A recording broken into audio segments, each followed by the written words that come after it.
and check it out. I am here with none other than Dave Mack. He needs no introduction. So, hi, Dave. How you Hey, doing? Welcome in. very good. Thank you much for having me on, Christy. Really appreciate it. Yeah, no problem. I am so excited to get to talk to the consummate interviewer himself and kind of dig into your story a little bit and flip the script, interview you. So, Yeah, cheers. Looking forward to it. all right, let's do it. So I guess the first thing is if you could just kind of give us the rundown on your carnivore journey, like why did you decide to go carnivore and how has that gone for you? I accidentally became a carnivore. Me It wasn't too. an intentional thing. Yeah, it Okay. wasn't intentional at all. I had a lot of problems that I was trying to address, and I was addressing those through keto.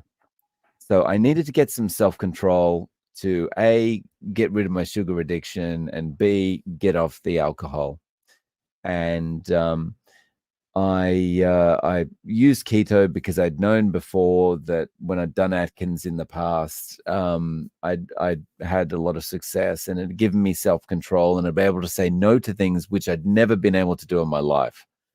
So I thought, okay, I'll to get off the sugar, get off the alcohol, and it was working. The thing that wasn't working for me was the excessive bathroom visits after eating on keto. Okay. And I couldn't understand why. And so I started doing a little bit of research, found some Berry videos, found the vegetables that I'd been eating were particularly made it difficult gastro wise. And so I decided, okay, well, I'm going to cut out these vegetables and see what happens. Cut out the vegetables, um, did really well, and I've just been carnivore ever since. So fell into it. That's hilarious because the same thing that's like you could just say that I could just talk right along with you because that's almost what happened to me, except it Cool. wasn't gastrointestinal issues, it was just laziness. Like I don't want to cook two things. I'm just gonna eat ribeye. Cooking Nice. broccoli, that's too much work. Let's just add a little extra ribeye to the plate and call it good. And then it was like, wait, but Dr. Berry says carnivore is wait, what? Oh my gosh, I'm a carnivore. Okay. So it's real. Nice. I really enjoy when I find another accidental carnivore because yeah, just Mm. because I'm one and I identify strongly with that. So what kind of so you talked about getting off alcohol. So that did you feel like that helped you get off alcohol? Changing your diet Oh, like that? yeah, more I thought it was just a thing with me. And I thought, you know, when I am not having the sugar and the carbohydrate, then that just gives me this better sense of control. And I thought it's just a me thing, but it works for me, so that's what I'm going to do. And Mhm. it worked again. But I mean, yesterday, like, there's a study just come out that Chris Palmer and I think Ken Berry was sharing as well that says that there's something about ketones that help you as far as alcohol's concerned, like to Mhm. abstain from alcohol. So yeah, Yeah, there was something to it. that's amazing. I've heard you're not the only person I've heard talk about addiction being on not just alcohol. Yes, alcohol, but like other substances too. And then when they went either Mm, keto or carnivore, it just helped them that they just kind of fell away. Those addictions to things just kind of fell away. And I just find mm, that so interesting. For me, I think my only addiction was carbohydrates. Like little did I know that I just really was because I would crave for those things. I tried every diet and it would call to me from the cabinet, and then you could never just stop with one or two, right? It's got to eat all of them. Oh, wait, there's a sleeve of Oreos. Well, then I got to eat the whole sleeve. And I don't, that's the thing that it's crazy because at 48 years old, I never thought like that would go away. I just thought everybody struggled with that. That was just the thing that we struggle with because or what, I don't know. I never put too much thought into it, but I figured that's just how everybody felt, about food. Yeah. Yeah, And the same, because I think you and I are pretty much in the same boat with things like that. But yeah, so I would have thought, oh yeah, everyone's the same too. Yeah. yeah, yeah, 100%. So you had the alcohol, the victory over alcohol, which is amazing. What other kind of Mm. victories have you had? Well, the list is ginormous. Yeah, right? The kind of the I normally start from kind of the small regular things and go up to the big things, but I'll start with the big Okay. things first. The big things Okay. were the number one, arthritis is my arthritis is gone. So I had arthritis in my left knee, and that was making walking really, really difficult. It was impossible to get up the stairs or down the stairs. It was kind of, I'd accepted I was now an old person, going up Right. and down stairs, and like that, it just disappeared. And that was within about 2 or 3 months. Um, Wow. so that was life changing. The other thing that happened is some improvements to the way my body moves, which had been an issue because of a stroke I suffered when I was 17. Um, so my right hand side was always weaker because of the stroke. My walking was impacted. I was always limping, and that limp, it's still present, but it's got better. So the strength's improved, the limp's got better. I've now the arthritis is completely gone from the left knee. So now I feel like I'm in high school when I move around. I don't have any joint pain. I'm flexible. I can run. And the weird thing is I only discovered this because I was having to kind of hustle to get across an intersection because the traffic light changing.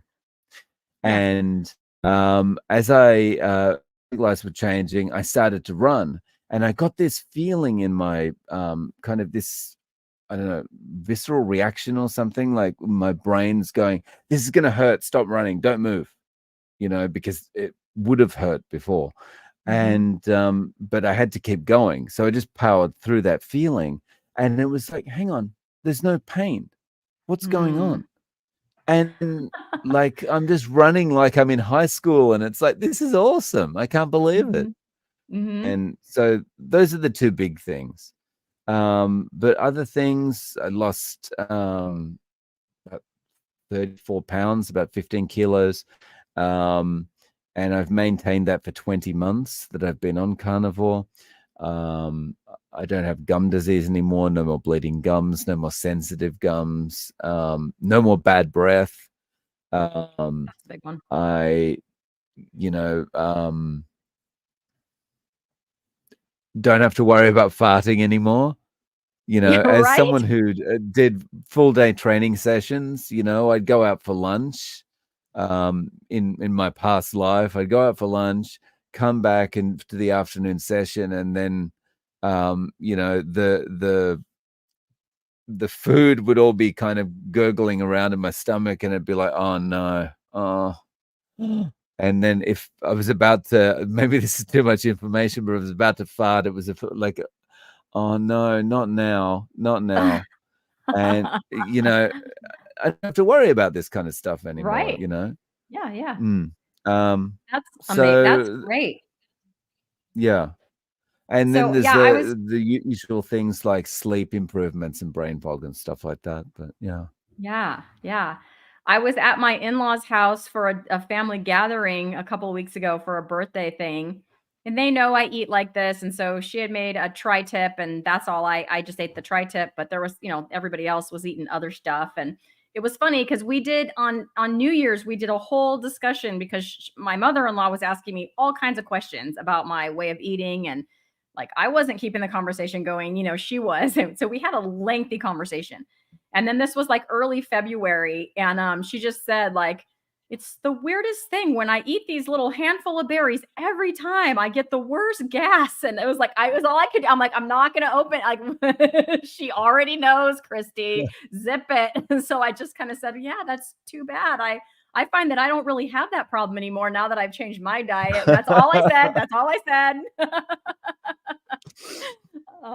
But yeah, I Yeah. just, it's hardly ever anymore. It's great. Mm. So Yeah. you said you ran because you kind of had to, and then you realized that, oh my gosh, this doesn't hurt. Have you started incorporating any exercise, like on purpose?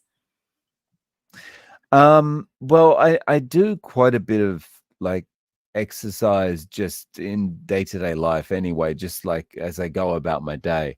But and that's mainly walking. Like for example, from where I regularly work, I walk about 90 minutes to get home, that kind of thing. So that's Wow. pleasant now. I, Yeah. I was getting to the point where I wasn't able to do that, or I wanted to do it because I wanted to have the kind of the serenity of the walk and the nice feeling. But with the arthritis and the limping problem, it was like I was bearing through it just so I could enjoy the being, the solitude of the walk rather than, enjoying Right. the everything about it. So It it's been sounds great. it sounds like from what you said, correct me if I'm wrong, but you limped on one side and then your arthritis was on the other side, so you were kind of Yeah. hobbled like on both sides of your body, correct? Yeah, it looked ridiculous. Well, looking at me walking up.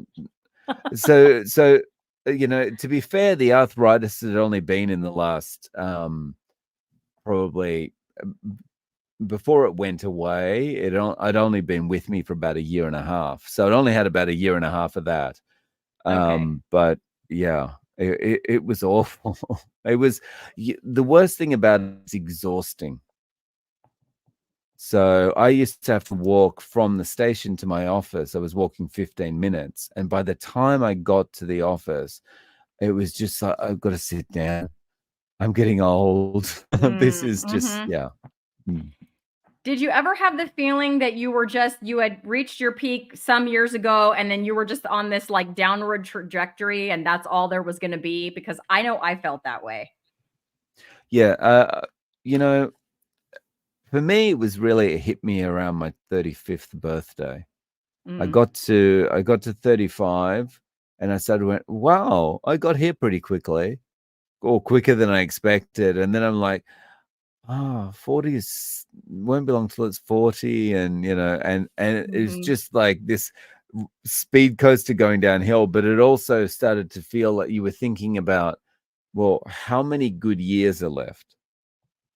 Yes. Not how many years, but how many good years? Like how many years before the wheels completely fall off and I'm in a wheelchair or something? And yeah, so I don't feel like that anymore. Yes, I definitely my husband still says this stuff because he's still standard American diet, right? And he's like constantly saying, yeah, we're just getting old. And oh my gosh, we're like almost 50 because I'm 40. I'm 48. He just turned 48 the other day. And yeah, he keeps saying that stuff. And I'm like, I don't know about you, but I go outside and sprint 6 days a week just because I have so much energy. I don't know what to do with it. Dr. Omara says sprinting's a good idea. Why don't we try that? And I don't feel like I'm on that downward slide anymore. I feel like I'm improving. I have good energy, and I wish he would join me over here. Take the red pill Yeah, already and come on. I really feel the goalposts have moved. So what I would have thought as being 50 before is now probably closer to 75 or something. Yes. Yes. Somebody Mm. said they were talking about um longevity and this way of eating and if we really can live to be however old you want to say, whatever it is, 100 and something, then I'm just only middle aged at 60. And I'm like, well, then at 48 I'm downright young. And it's just Yeah, it's I right. mean I feel young. I feel better than I felt in my 20s because even in my 20s I was already like binging and restricting, mostly restricting, and then just, you know what I'm saying? So I had no energy because I was barely eating anything. to try to keep my, Mm. lower my weight all the time. And so, yeah, I mean, I have more energy now after teaching 10-year-olds for 24 years and being a couple years from 50, than when I was in college, in my 20s. So, Yeah, and it seems it always seems to me like such a um it seems like a little bit of magic when you're talking to it about to the uninitiated person, right? Because they're yes. looking at you kind of skeptically, like, it's impossible. But when you sit and think about it, it makes sense. We're no longer pumping poison into our bodies. Yeah. And the same thing, if you buy a brand new car and you're trying to drive that car by filling the gas tank up with cornflakes every day, that car's going to break down all the time. It's not going to work properly. It's going to start malfunctioning and whatever, because you're poisoning the car. That's not what it's meant to be running on. It's not meant to be running on ground up cornflakes. It's meant to be running on gas. Hmm. And so we're doing the same. We're not poisoning ourselves. Yeah, absolutely. I think you froze. There we go. I think you're back. You froze there for a minute, but I I'm think back. you're I'm back back. now. Sorry about You're that. back. A little mini vacation. Okay, you're back. Yeah, and I feel that way too. I feel like they're very skeptical. They're very sure I get the cholesterol question, and the well, all that fat, or I just couldn't eat that much meat because when I eat that much meat, I feel gross. And I'm like, but what are you eating with that meat? And then they're like, yeah, Mm. that's kind of true. Like it's not just meat, it's like meat and a potato and veggies and bread and So I'm like, I wonder how you might feel if you just ate the meat and left out all the other Yeah, stuff. But yeah, I get the cholesterol and yeah, I could never just eat that much meat because it doesn't sit well in my stomach. Those are the two comments I yeah. get most often. So, And I think people have this when someone's on a regular diet versus when someone's doing a carnivore diet, I think the idea of satiety is completely different. oh Because yeah. satiety, when you're doing a regular diet, is feeling awful, is feeling bloated, and like, oh, I couldn't possibly put another thing in until, Mhm. well, maybe an hour later, and then I'll be hungry again. Mhm. Whereas with carnivore, Barry says it perfectly, comfortably stuffed, right, or comfortably full. It's comfortable. There's no feeling of bloat. There's no feeling of anything, right? Yeah, absolutely. Yeah, like tonight I don't usually eat sirloin, but they called it a steak lovers box. It was from a grass-fed, grass-finished ranch, like a local ranch. It was the first meat I bought from one of those. So I couldn't really choose, the cuts that were in there, but I'm like, I'm getting a half a cow from them in a few months, and so I wanted to try it. Mm, Yeah. So it was more steak than I would usually eat because it was a sirloin, right? It was pretty lean, so it was about a pound and a quarter of sirloin. I'm not overly full. I'm just perfectly full. I feel great and I won't have anything until I don't know, whenever I'm hungry tomorrow, either breakfast or lunch, right? Whenever that happens. Um mm, I don't, but yeah, I don't feel bad. I remember very, very well being on Standard American when I was in a binging stage. I would switch back and forth from sweet to salty, right? Like you could do a big bowl of popcorn and then you're kind of salted out. So let's go to the chocolate bar and then you're kind of sweeted out and then you can go back to the salty again. And just, oh, it's so right. bad. So, so, so bad. But Yeah. yeah, I discovered that I could eat more if I switch back and forth. It's like, what? Like Mm. just the craziness of that, like, thinking back, what was I doing to myself? It was not good. So I'm wondering, so you said that you feel like being on ketones, having ketones in your system was one of the things that helped you with your alcoholism. And I know that, Mm. ketones are really good for mental health in general. I have not read Brain Energy, but I want to. But has there been other things in your life, like things that you do now, maybe that you wouldn't have done before being carnivore? Like for me, I'm here talking to you on a YouTube in front of 58 people and I'm just having a good time. Yeah, I never would have done that before. Is there stuff like that Y- for you? Yeah, I think so. Like, I I'm a public speaking trainer, so I was always pretty much comfortable public speaking and making videos and stuff like that. But I think for me, the thing that's really kind of helped being on carnivore is, or carnivore's really helped with, is um, kind of emotional regulation in a workplace.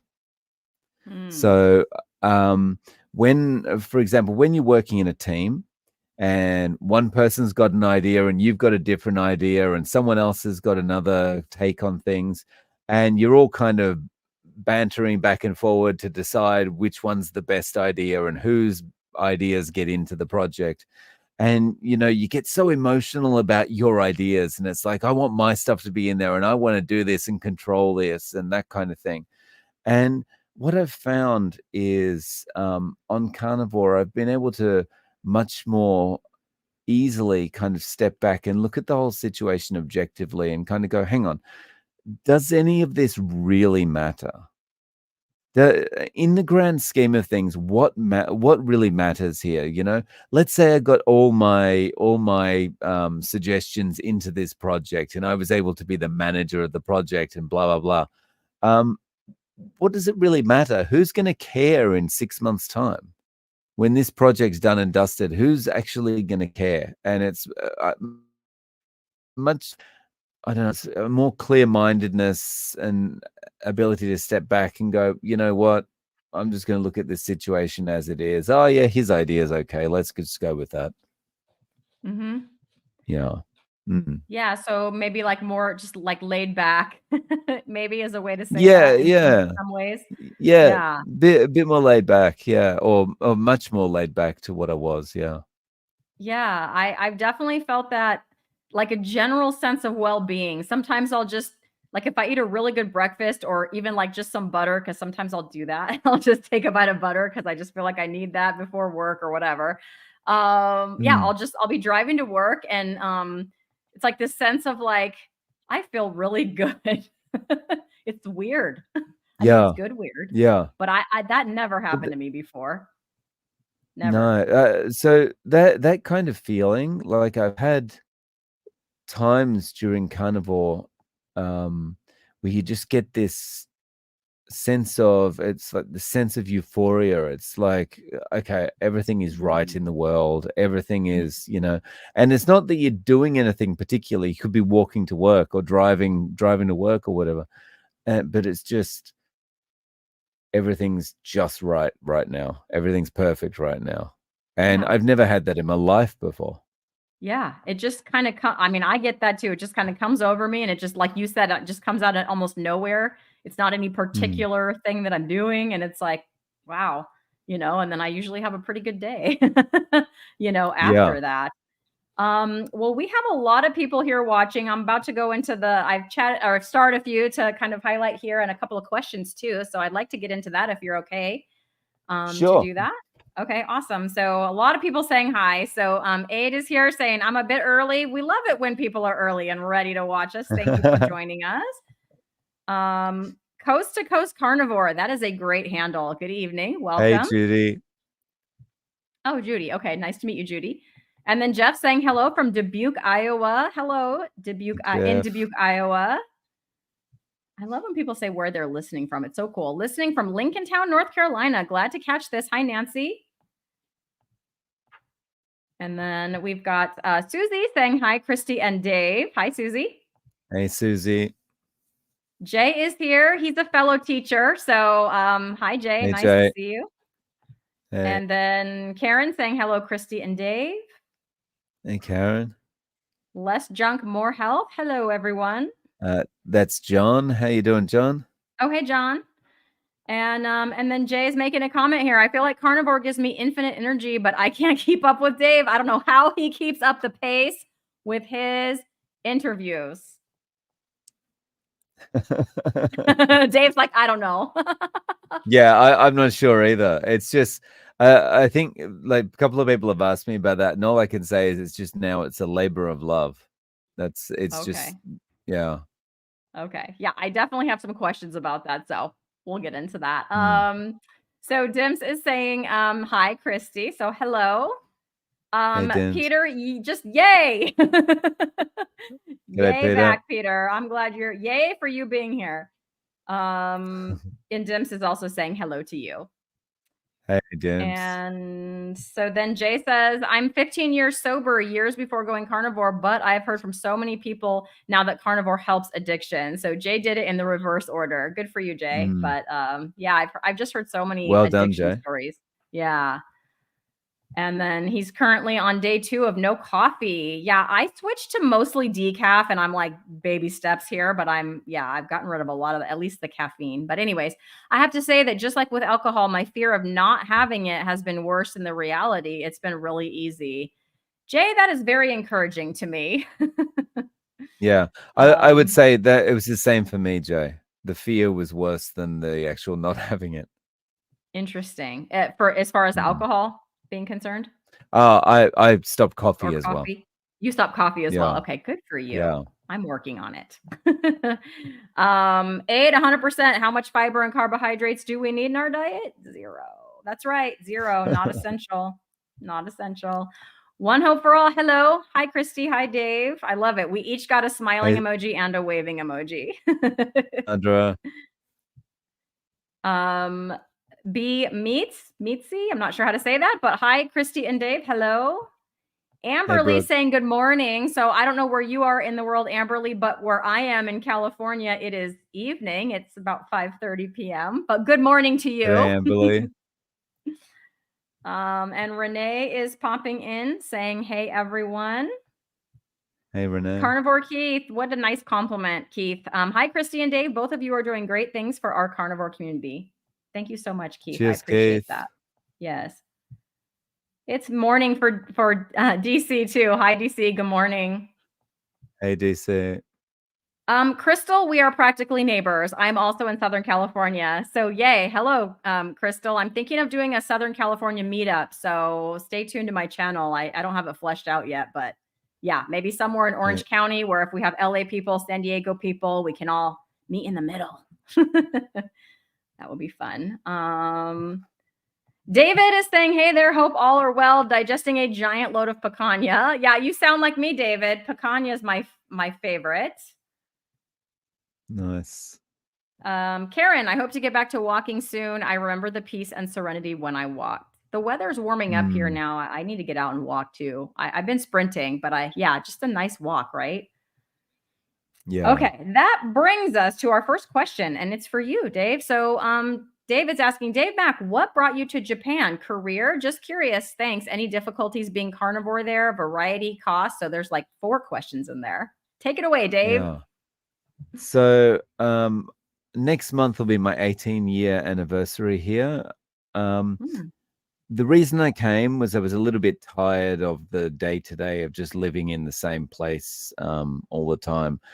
When I was in my very, very early 20s, I traveled a lot for my job, and that was a great experience. And when I eventually settled back down in Australia, I got a bit bored. And so then there was an impetus for some change. So I decided, let's give Japan a try. What's more different than Japan? So I came to Japan, thought about being here for maybe about 2 years. And once I got here, it was just so easy to live here. I've never left. So what were the other questions? Easy to do carnivore here. Yeah, it is. As a foreigner, it is very easy to do carnivore here. There's a lot of barbecue shops, barbecue restaurants rather. The meat is expensive. It's probably a little bit more expensive. If you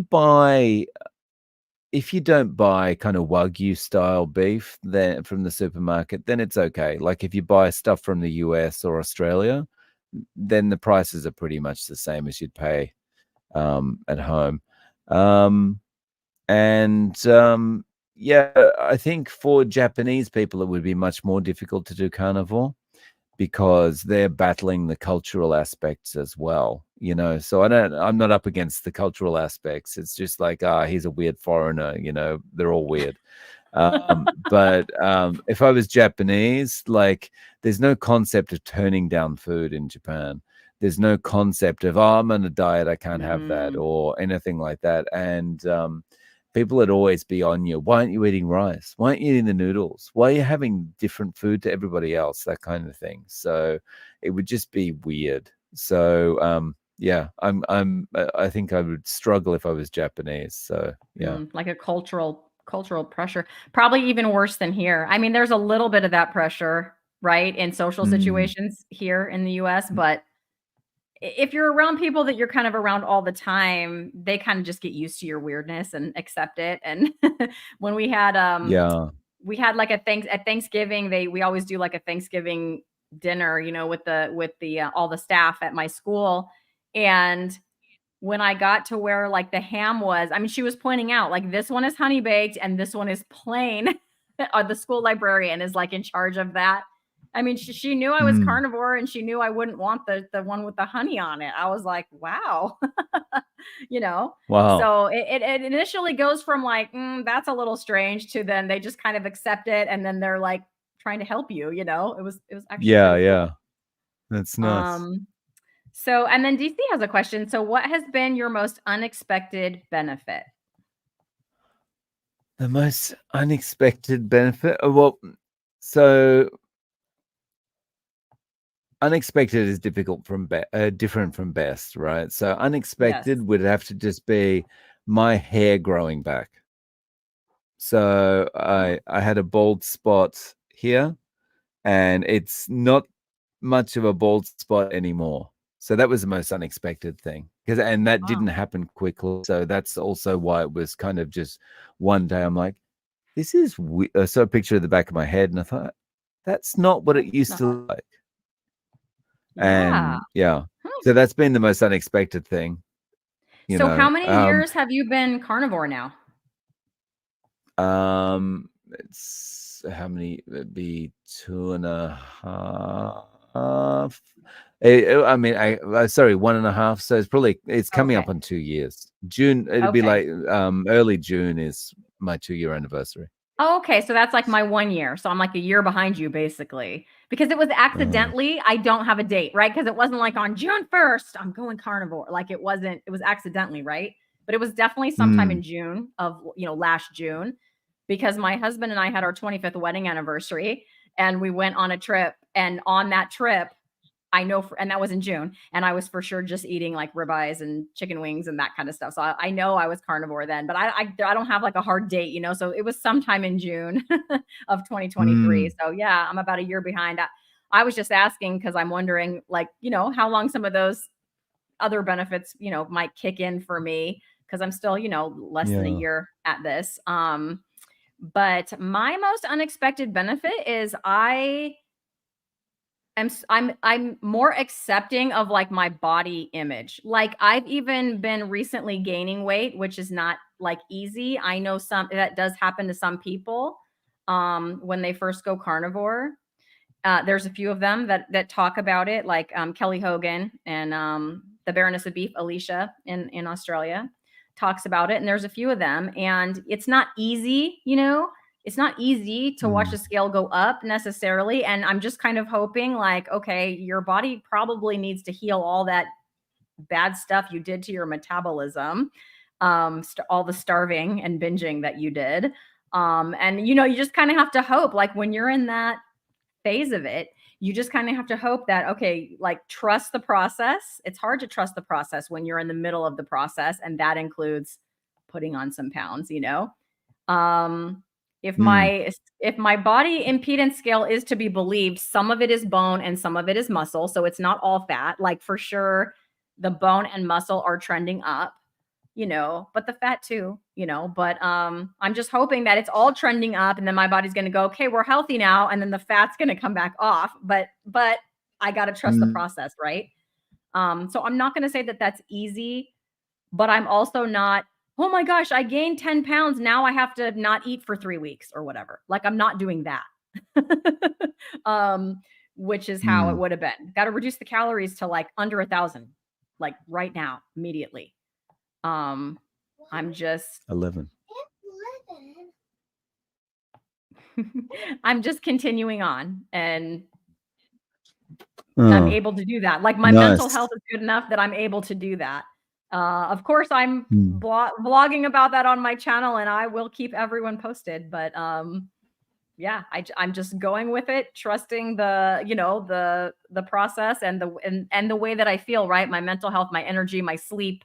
I also had, I think, the beginnings of some arthritis in my hand. Like, that's gone. My knee doesn't hurt anymore. My acne went away. So it's like I'm just trusting that, and trying not to get hung up on the scale, but I'm succeeding at not, you know what I mean? Like, I'm not saying, well, I guess now I got to do a fast or a sardine fast or an egg fast or, something like that. Mm. Not that those things are bad, but I'm saying as a response to you put on some weight, now you need to like restrict somehow. I'm not Mm. doing that the way that I would have. So that's an unexpected benefit for me for sure. So we talked a minute ago about your interview schedule. So I wanted to ask you, like, why did you decide to start a YouTube channel about this? And then why did you, a follow-up question, what made you decide to go the interview route? Because there's a lot of things people could do, with a YouTube channel. So, excuse me one moment. So I loaded my first video on my channel. I started in June, and I loaded my first video in about October. So when I started, as I talked about before, had no intention to go carnivore, just kind of fell into it, and also had no intention of creating a YouTube channel. But after I started to notice all these changes 2 or 3 months in, like the arthritis disappearing and, like better thinking about things, improved sleep and no more gum disease and all these kind of things, I started to just get really, really angry that we're constantly told, um, you need to eat cereal, you need to eat this, you need to eat this, you need to eat your grains, your veggies, your this, your that. And it's all wrong. And it's all lies. It's just to make money for people. It's nothing to do with our health. And I just got really irritated about that, thinking about how much better I felt and how much better I could have felt in the past if I just stuck to low carb in the past. And then, like I was doing Atkins induction, on and off over the years. And I mean, that's almost carnivore, that's probably ketovore, right? Mm-hmm. And so if I just stuck with it, all my problems would have never occurred. And so I just decided to start making videos. And, I didn't even think that many people would see the videos. I just, the first few of them happened to take off. And so I thought, okay, well, people are watching, so I'm going to keep making them. And the reason I decided to, um, do interviews is because I had done a few interviews here and there on my channel um, with kind of normal people, like just carnivores, right? And I'd also done interviews here and there on the channel with doctors and specialists, and um, and what I found was that the videos where I was interviewing the individuals, the kind of the normal people, those were the ones that were resonating with my audience. Hmm. And I thought, well, there's something to this because, um, and it makes sense that, listen to doctors and specialists all their life and they haven't improved anything, right? But Mm-hmm. if people are looking at regular people that are just doing a particular diet and they're all saying basically the same thing, then that's a good way of getting the word out, right? A relatable way of getting the word out. And so that's really how I fell on the idea of doing so many interviews. Yeah, that's great. I do interviews too, although I do a lot of different I just do I don't know. I don't know. I haven't really narrowed my window. I just really enjoy it. So I do a lot of different kinds of content. But I feel like the carnivore community is just such a great place to be. And, I went carnivore. I'm the only carnivore I know in real life. So where can I be with other people, who eat like me? Well, that's here. And so I started just by talking in chat, like our friends are doing, right over here on the side of my screen right now. And then it was like, well, I can invite them on my channel and then we can talk, and then it just kind of went from there. And I found that doing live streams like this, I just really enjoy it. And who knew, from like a self-proclaimed introvert, like I still think I'm an introvert, but I would not have wanted to like leave my house, talk to anybody, unless I had to. And now it's like, yeah, I still need like a break afterward. Like after this, I'm going to go put my feet up on my couch and kind of chillax with my cat for a little bit, because I'm going to need to do that. But like right now, I'm having a great time and I'm not like, I can't wait to get off of here. Why did I decide to do this? What was I thinking? They probably all think I'm saying something weird, look weird. I didn't really do my hair today. Like I'm not having any of those thoughts, I'm having fun talking to you. I'm having fun, reading the comments, picking out the ones to star and show, and just, yeah, I'm not thinking about when is this going to be over so I can just not have to look at people anymore. And I wouldn't have signed up for something like this in the first place, but for sure, if I got into something like this, I'd be looking for the escape hatch, as soon as possible. And so, that's one of the reasons I do it. And I love, like, it never gets old to me. The stories that people tell, even if I've heard them, like I've watched your story, I've watched you say your story, on videos on your channel or on other live streams that I've watched of yours. But when I'm sitting across from you and I know we're not like really in person, but you know what I mean? Like I can react to it. I can ask you questions. It just hits different. It just hits different. And I enjoy it every time. Yeah. Sometimes it's the first time I've heard a person's story. And sometimes, like with you, I've heard it a couple of times before, but like I Mm. wasn't like, oh, well, I've already heard this story, so I'm not going to ask him that question. Like I still want to hear your story. I really just enjoy it. And kind of getting my own questions in there, and it's just a different spin. So yeah, Yeah. that's why I like it. Mm. Okay, so there's a couple more questions here. So, well, first of all, thank you, Awesome. Paul. Paul says, don't forget to hit the thumbs up. Yes, please, if everyone could do that. Baseball.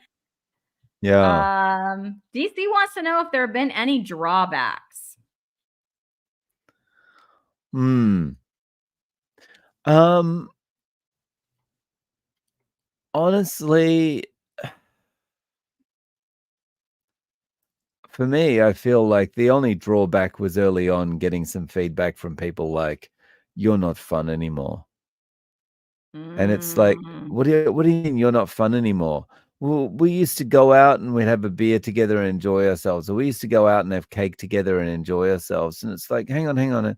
We used to go out and enjoy ourselves. The cake wasn't meant to be the main thing.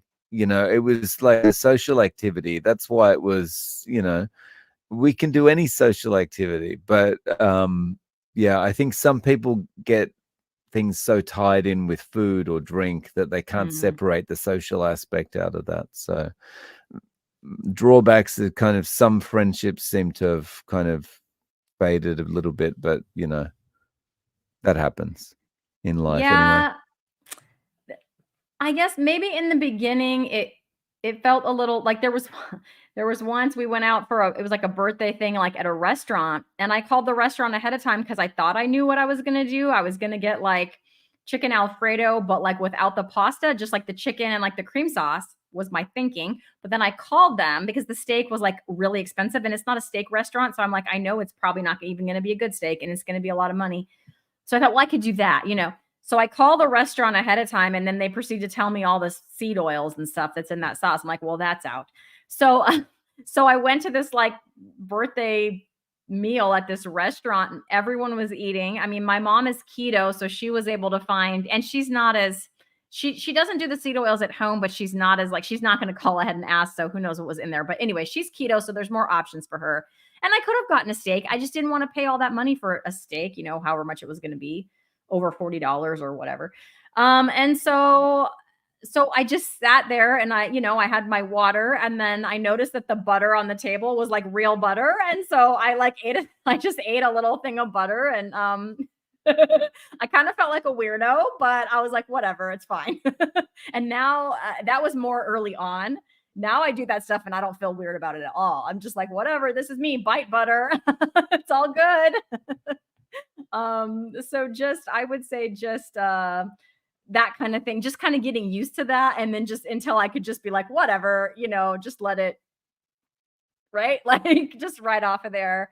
I don't have that feeling anymore, but I did have a little bit of that to kind of get over. The benefits Mm. have far outweighed, and now I've even got my son because my youngest son well, both of my sons have ADHD, but I've got my younger one who's 15. He's been doing this with me now for about 2.5 weeks. And he has Oh, agreed to come on a nice. live stream with me, you guys.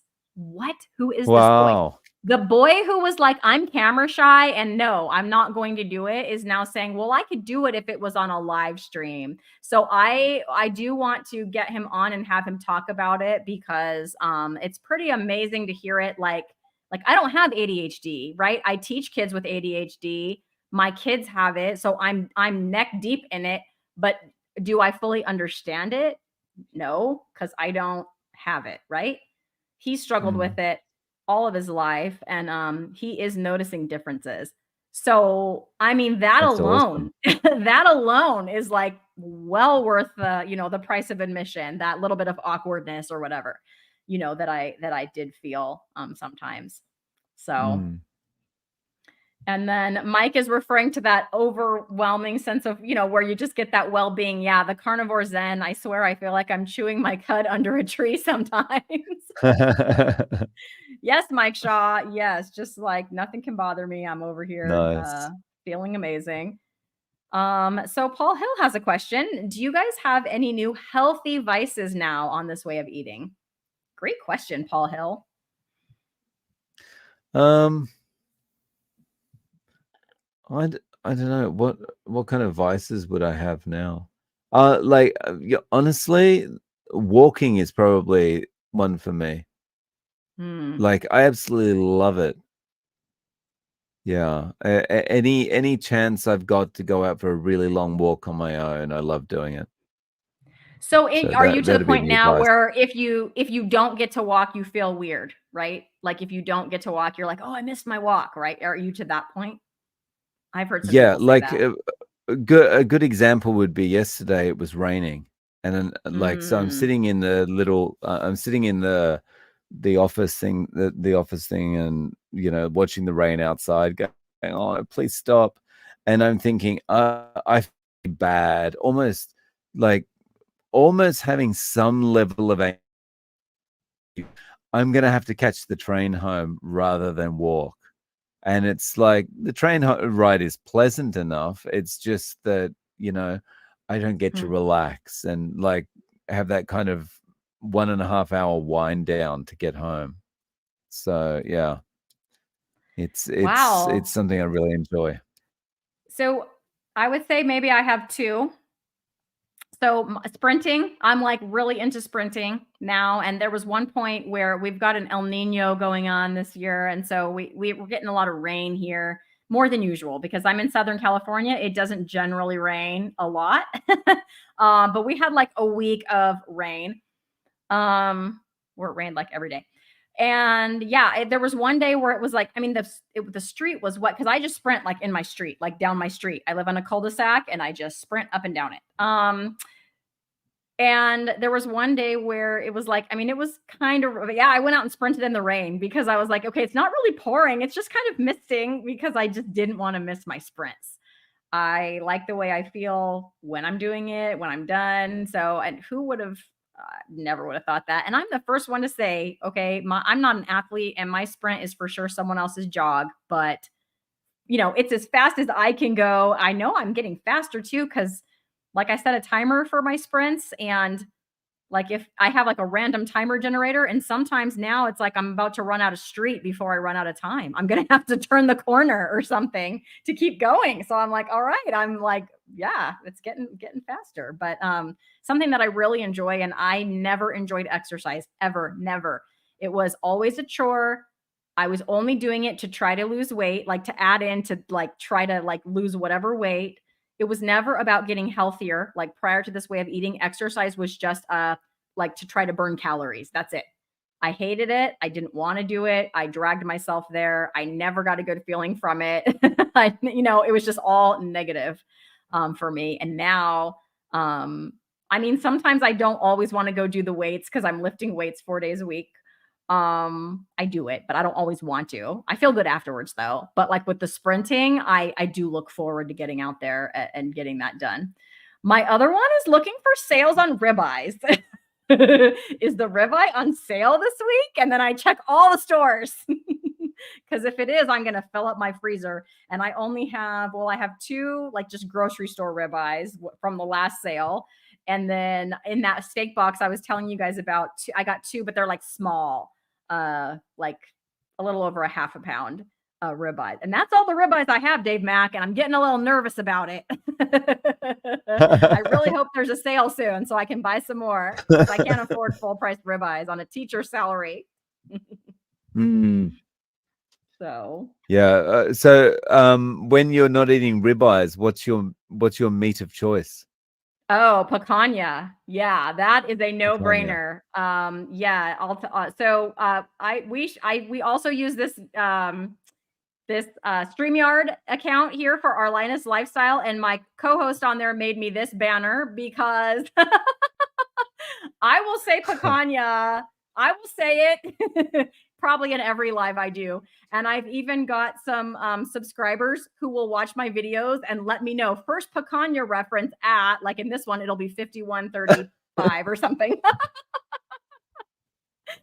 So picanha is, I think in my opinion, it's different from ribeye. But I think in its own way, it rivals a ribeye for flavor. Very easy to cook and not expensive. Like it's always under $9 a pound.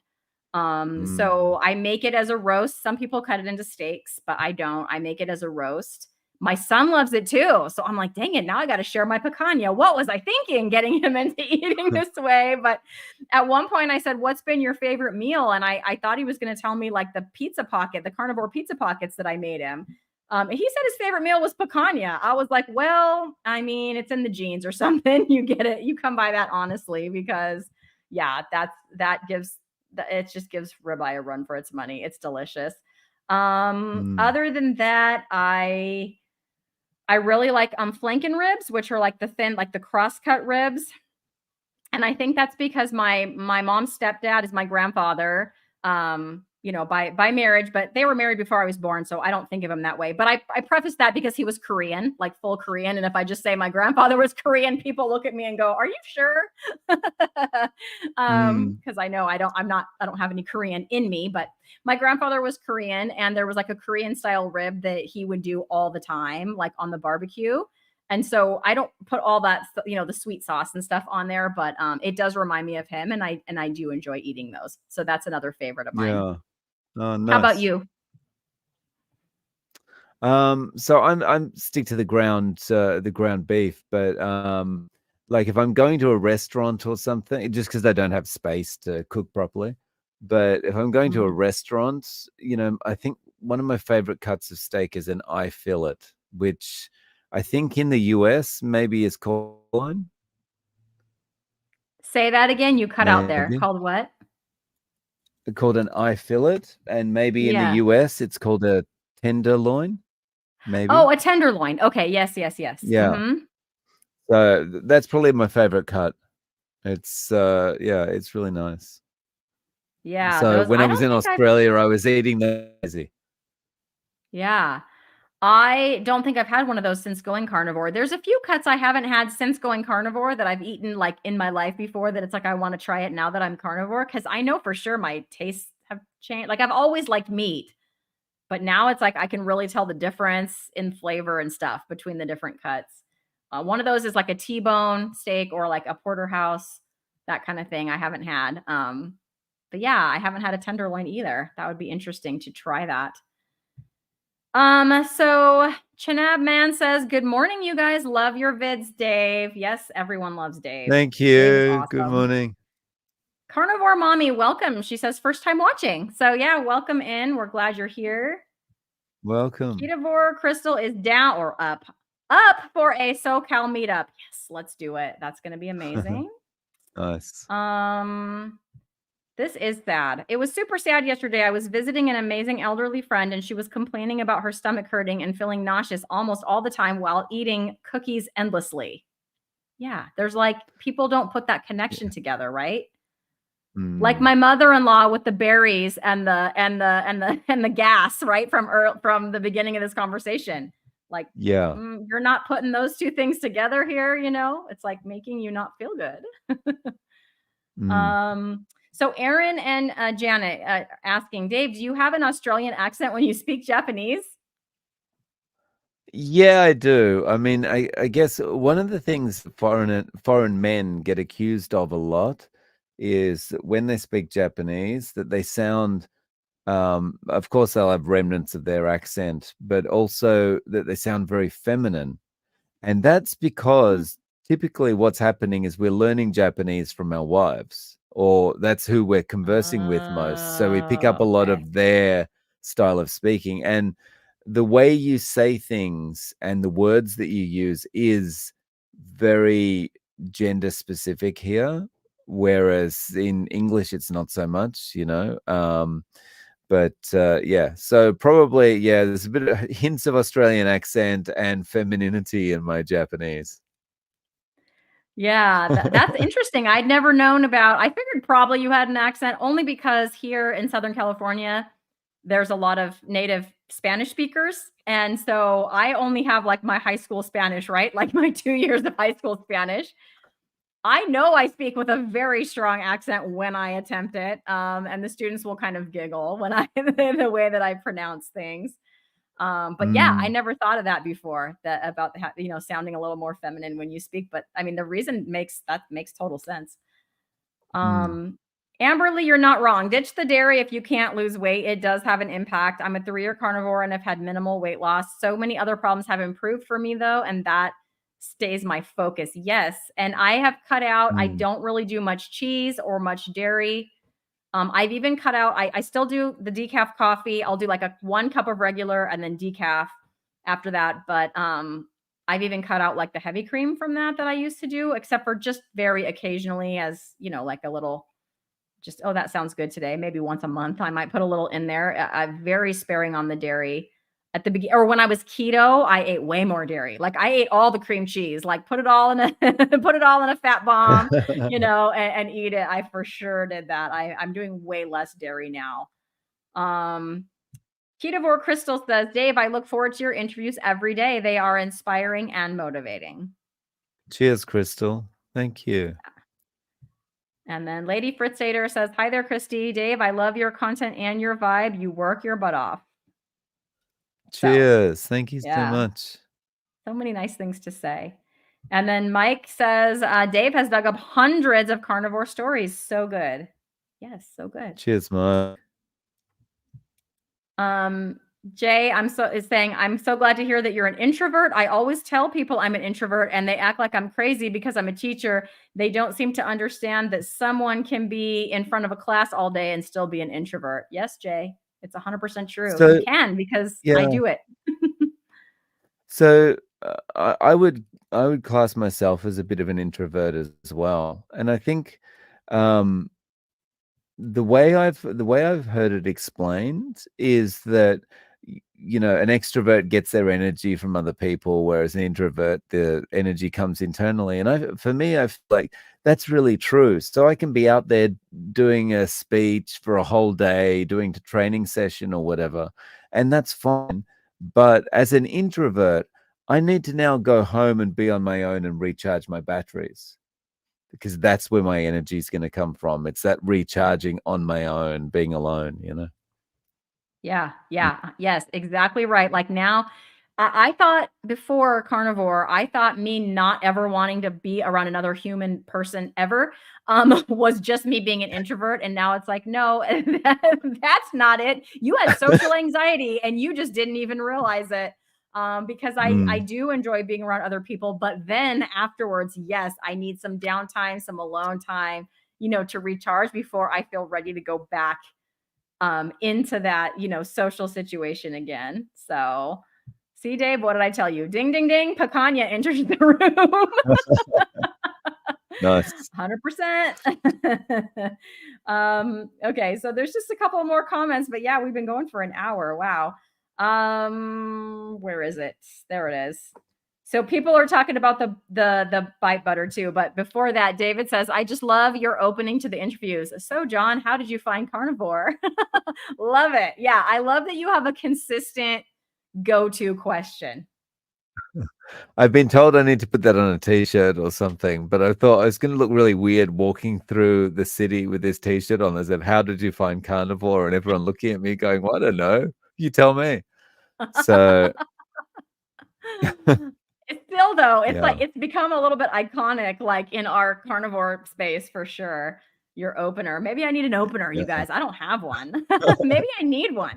Give me some suggestions. But anyway, Mm. Jay is saying I feed my 8-year-old plain butter and he loves it. In our house, it's not weird to just eat butter. Thank you. In my house, it is still weird that I just eat butter. One time my older son saw me doing that and was like, "Did you just take a bite of butter?" Like he looked so confused. I said, "Yep," and it was delicious. And then One Hope for All talking about my restaurant. I would have just asked for hot water and then dumped some of that real butter in the hot water and enjoyed that with some of my pink Himalayan salt.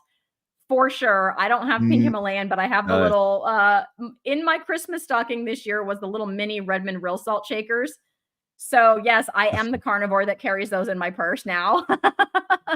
So, yes, I might do that next time. Just put my little Redmond salt in there, drink it. That would be delicious. Um, Nice. I think let's end on this one. Who's going to hack your health by KetoCon? Austin, Texas this year. I am Carnivore Crystal. I am. I am very I excited. wish How I about was you? going. I wish Texas was a little closer to Japan. Right? Yeah. Maybe next year. Maybe next year.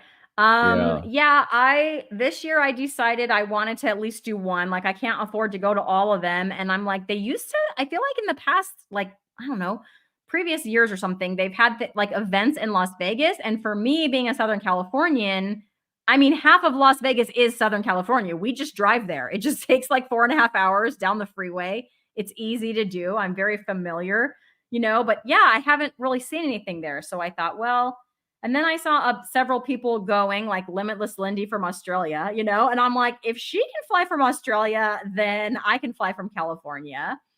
And then I thought, well, it'd be fun to take my mom because, like I said, she's keto, like real keto, like heavy meat, all that whole food keto, right? And she's been doing this since a couple months after I started, and she's doing great. And so I asked her if she wanted to go, and then she happened to say she has a cousin that lives in Austin, so we're not paying for a hotel room, and we're not paying for a rental car because her cousin's going to let us use a car. Nice. So I mean, yeah, it just worked out really great for my budget as well. But I think I'm going to spend most of my time meeting up with like my online friends, and I hope I get to see some speakers too. But I mean, every live stream I come on, there's like more and more and more people, that are going to be there. I'm super excited to meet some Mm, people in real life, that I've got to talk to online. Um, yeah. so some people are chiming in here. So I live in Dallas and might drive down for a meetup, but I won't actually attend KetoCon. Yeah, but you should come out, Deb, and it'd be fun. I'm sure I don't know of any yet, or I'll let you know, Deb, if I do hear of any actual like meetups, like at a restaurant or somewhere. People have been kicking around like the Brazilian steakhouse idea, things like that. So for sure. Um, Susan would love to go, but can't afford it this year. Yeah, it is expensive. Start saving money now and then maybe next year. Twin Maples, best barbecue you can get is in Austin. Okay. All right. I'll have to try some when I'm there. Um, I think David's going. Karen is still debating. Still debating. Oh, there it is. I knew I saw that. David's going. So yeah, it's gonna be great. Nice. Well, Dave, I don't see any more questions in the chat, and I don't want to monopolize your whole. I don't even know what time it is. What time is it where you are? 11 a.m. 11. So I don't want to on monopolize your whole Friday. morning. Yeah, that's awesome. Yeah, it's not Friday yet. It's Thursday evening over here. I was talking to my students Mm. about that today because that's one of our science standards, and they're like, "Wait, what?" And I'm like, "Yeah, it's like tomorrow." And they're like, "Wait, Mm. what?" And then I was like, and in Australia, it's like Christmas is in the summer. And they're like, what? Their little brains just Yeah. exploded. Yeah. The image of Santa and a surfboard is a little bit weird, a little bit hard for people to head around, right? Yeah, they just did not. They're like, "Wait, so wait, what would happen if you just like could you just fly back and forth?" And you can kind of see what they were getting at. I'm like, "Yes, you could avoid winter. You could just just be live Mm. in perpetual summer if in spring or whatever. Or if you like fall and winter, you could do that. You know, if you just Mm. flew back and forth." And they were like, "Whoa." So anyway, it was a fun science Nice. lesson today in my class. So I don't want to monopolize your whole morning here, but thank you so much for coming on and talking. Real quick, Crystal wants to know if you have any plans to travel to the U.S. this year, Dave. I would love to. Financially, it's going to be tough, but yeah, I'd love to. It might again, it might be next year. I might be there for like KetoCon or something like that next year. But yeah, unfortunately, I haven't been saving my pennies too well recently, so yeah, it'll Yeah, have to be next year. I can only imagine the flight from Japan. That's got to be expensive. So, Yeah, anyways, thank you so much for coming on my little channel. I do appreciate you. You are someone that I look up to as a, as a, I don't know, you're like an expert at interviewing, and I'm just getting started. So, I love watching your thank you stuff, so and I much. was so happy that you agreed to come on and chat with me. Any final thoughts before we sign off? The most important thing, I kind of finish every live stream with this, and I'll do it again.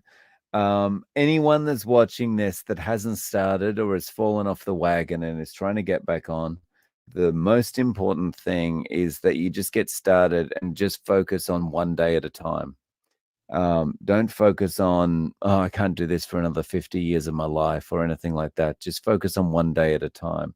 And when you get through that first day, when you wake up on day two, excuse me, when you wake up on day two, you get so much more resolve because you got through day one. You're going to feel better about yourself, and you're going to have had a better sleep because you didn't have any non-carnivore foods. That day Mhm. two is going to be easier, but still just focus on getting through day two. And then day three is easier. And then day four, just keep it a day at a time. And before long, you'll be thinking, well, I'm looking forward to the next 50 years rather than, oh, how can I do this for the next 50 years? That's great advice, and I'm going to echo this. Dave Mack, you're awesome. Thanks. Good night, everybody. Cheers, David. Cheers, guys.